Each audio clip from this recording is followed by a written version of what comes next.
Hola, ¿qué tal? Bienvenidos y bienvenidas a este único episodio donde hablaré de un tema que marcó profundamente a millones de familias. La educación primaria en México durante la pandemia de COVID-19, un periodo que transformó la forma de aprender, de enseñar y de acompañar a las niñas y niños. Soy Joyce y hoy te invito a reflexionar sobre lo que vivimos, lo que aprendimos y lo que aún nos falta por mejorar. Antes de la emergencia sanitaria, México ya presentaba brechas significativas en materia de equidad, infraestructura escolar, conectividad y formación docente. La educación primaria estaba marcada por diferencias entre zonas urbanas y rurales, así como entre escuelas públicas y privadas. De acuerdo con evaluaciones nacionales previas a 2020, existían rezagos en comprensión lectora, habilidades matemáticas y uso educativo de tecnología. Este contexto es importante, ya que la pandemia no creó las desigualdades, sino que las amplificó, convirtiéndolas en un factor determinante para el acceso educativo. En marzo de 2020, como medida de contención sanitaria, se anunció el cierre generalizado de escuelas,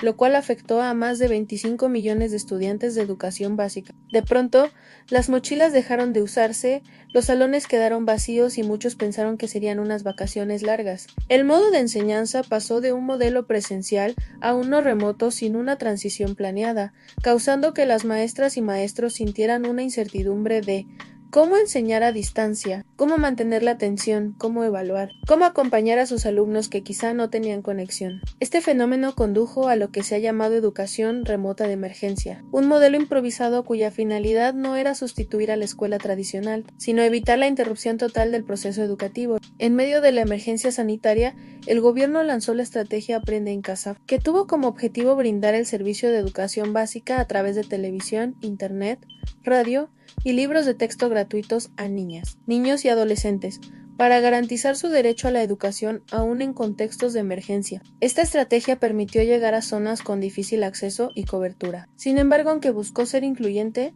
dejó ver varias desigualdades. Por ejemplo, no todas las familias tenían televisión propia.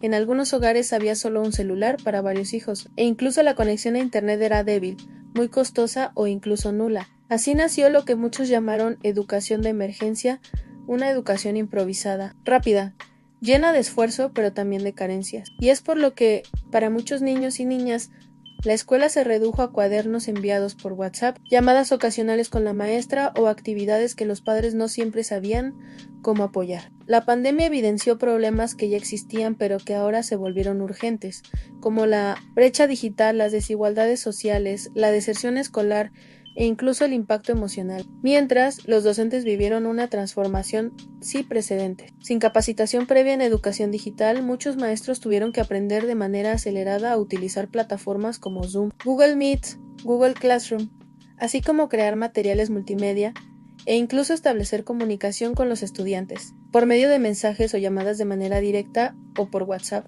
A pesar de ello, se observó un alto nivel de compromiso profesional. Los docentes demostraron una notable capacidad de reinventarse y sostener el vínculo pedagógico en condiciones adversas, convirtiéndose en actores clave para mitigar el impacto educativo de la pandemia. Las familias se convirtieron en mediadoras del aprendizaje. Sin embargo, su capacidad para acompañar el proceso dependió de variables como escolaridad, tiempo disponible, recursos económicos y estabilidad emocional. En muchos hogares, se tuvieron que reorganizar dinámicas familiares, compartir dispositivos, gestionar tiempos y asumir responsabilidades pedagógicas, dificultando la gestión de las actividades por no contar con las herramientas necesarias. El regreso a clases presenciales fue gradual y lleno de emociones, como la alegría, el miedo, los nervios e incluso la esperanza. Con eso, las escuelas pudieron observar ciertos problemas que los estudiantes presentaban, como rezagos significativos en lectura, escritura, matemáticas, dificultades para retomar rutinas escolares, problemas de adaptación socioemocional